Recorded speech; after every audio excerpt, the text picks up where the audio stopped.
Hi there.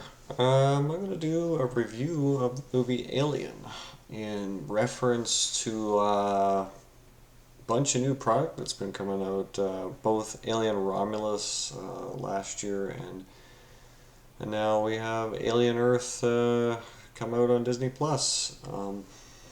No, Alien started all this franchise. It was the one that started the whole concept of the alien and the what they call a xenomorph.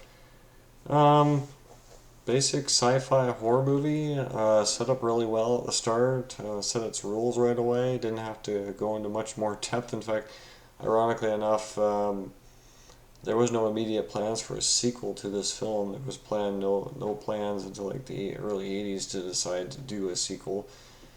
And they made this first movie. Basic concept, it's sort of like, we could call it truckers in space almost. It's basically what they are. They talk like them, but they they're on a ship, mining transport ship. The Nostromo wakes up with a command for them to go and visit this. They discovered a signal. Basically, they've been woken up to investigate a distress call, and it leads to a whole bunch of stuff that opens up like a bunch of universe building stuff. You get all this stuff being created. So they get to this planet, and of course they have to investigate whatever it is. And they find out it's a ship. They find the ship, and it's got a bunch of stuff in it. It's got a pilot in it. It's got what they nicknamed the space jockey. And there's also a whole bunch of eggs in a room. And one of the characters gets knocked out by the egg. The egg apparently all these eggs contain something what we've called the face huggers.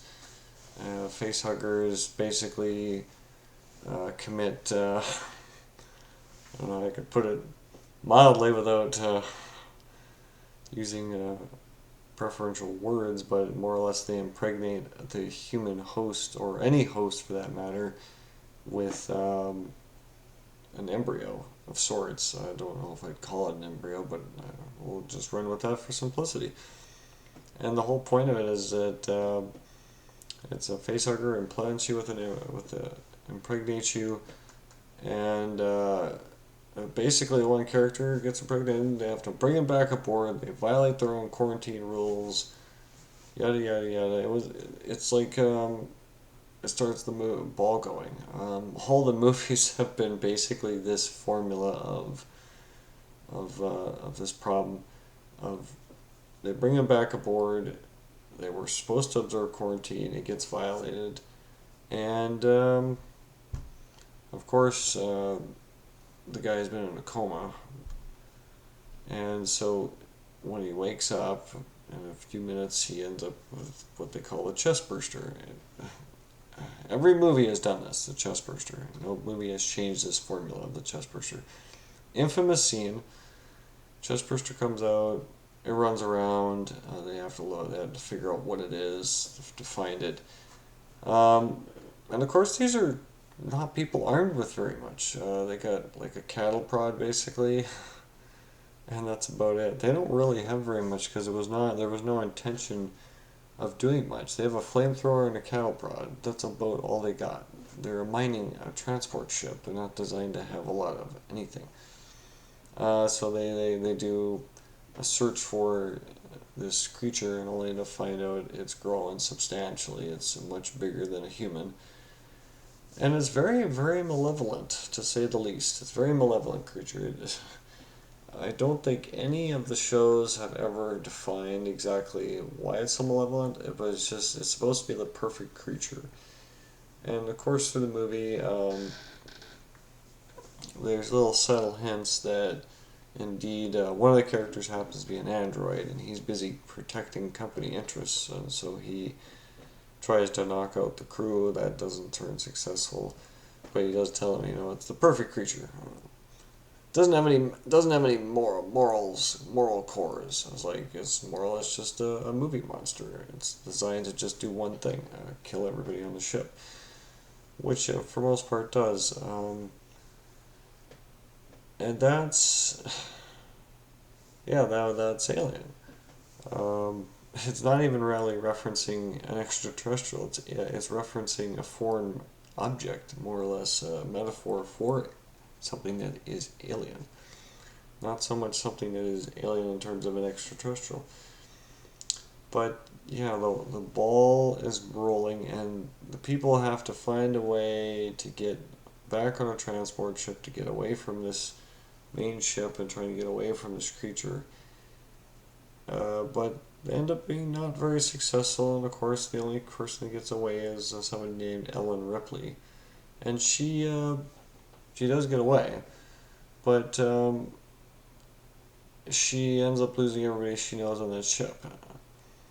It's like the perfect little movie because it's got a basic plot. It doesn't have a lot of complexity. It's got had a very basic budget. I think it only cost $6.5 million. Basic point is just it's a monster picture. A life form that moves around on the ship and kills you. It's not entirely clear what its intentions are. Not entirely clear. Uh, well, anything. Nothing is clear about it. It's just that it's malevolent. That's basically what it does. It's a monster. It's a monster picture. It's designed to go and kill all the other life forms. What it's gonna do after that, I have no idea.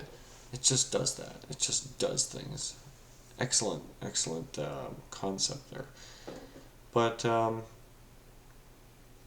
it it of course was not supposed to be followed by another movie. I don't think. But it ended up being followed, and now I got a whole franchise of this movie. It was just a simple plot. It was a simple beginning, middle, and end plot with involving what they call the xenomorph, and they find out what it does and impregnates you, and then it hops out of your chest. It kills the host. Always kills the host. It's rather amusing. It always kills the host. They never figure the way out of that problem. It always kills whatever comes after. So it always does make you wonder exactly what is the end game for these creatures. But yeah, it's an interesting little film. Um, the films that have come after have tried to increase the complexity of the story, and of course, for most part, they have just varying levels of success. And then you had Prometheus and Alien Covenant were supposed to be sort of prequels to this movie, and of course they had not very good success in doing that. It's one of the reasons why I get tired of seeing prequels is because they trying to establish or lead up to what the original film was, and of course you can only do that so much before you run into a plot problem because you gotta decide how something got there. Alien wasn't designed to have any other movies associated with it. It was designed to be a very simple movie. Um, but yeah, I mean, it's like the perfect little horrors in space movie. It's more or less what it is. Um, all the characters were really well acted. All the people, really good acting. Visual effects wise, pretty good. I mean, there's nothing truly spectacular about it. It gets the job done though. The special effects more or less get the job done.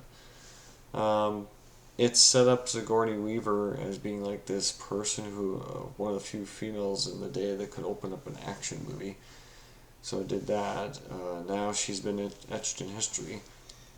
Um, but yeah, it makes for a really good, um, you know, nearly 2 hours of sci-fi horror.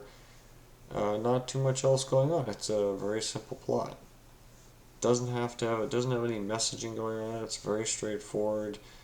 The only thing you learn is that yes, indeed, a corporation knows about these things for some reason. It's not entirely clear as to what is the reason, but yeah, it all works.